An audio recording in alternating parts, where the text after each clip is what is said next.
महत्त्वाची बातमी बघूया बुलेटिनमध्ये। पुणे विद्यापीठातून ही बातमी आहे।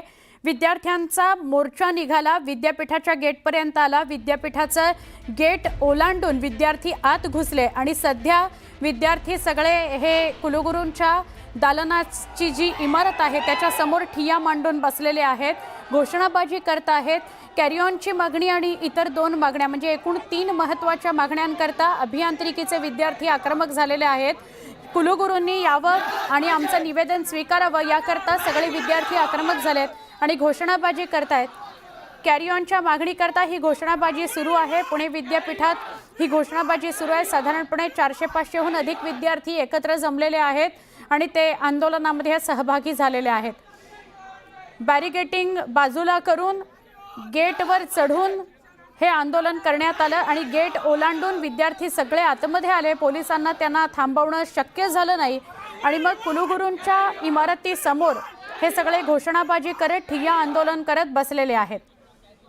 अजून सुद्धा हे विद्यार्थी इथून हल्लेले नाहीत, जसे आहेत तिथेच बसलेले आहेत, घोषणाबाजी करतायत। आमच्या मागण्यांचं निवेदन स्वतः कुलगुरूंनी खाली येऊन स्वीकारावं अशी मागणी या सगळ्या विद्यार्थ्यांनी केली आहे। आमचे प्रतिनिधी वैभव सोनवणे यांच्याशी आपण बोलूया। वैभव, विद्यार्थी आक्रमक आहेत, अजूनही ठाण मांडून बसलेले आहेत कुलगुरूंच्या दालनाच्या इमारतीसमोर, तर काय सांगाल अधिक?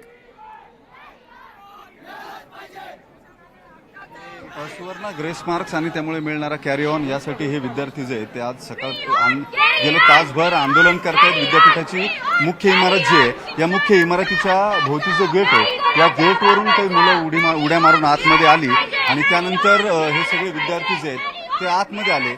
या सगळ्यांची मागणी आहे, कॅरी ऑन जो आहे तो त्यांना मिळावा अशी त्यांची अपेक्षा। या मुलींना विचारू, नेमकं काय तुमचं म्हणणं काय? आमचा एका सब्जेक्टमुळे 4 मार्कमुळे आमचा एक सब्जेक्ट बॅक राहिलाय। आम्ही पूर्ण पेपर लिहिलेला आहे तरी आमचे पेपर पूर्ण चेक होत नाही। 4 पानांचे पेपर चेक झालेले नसतात।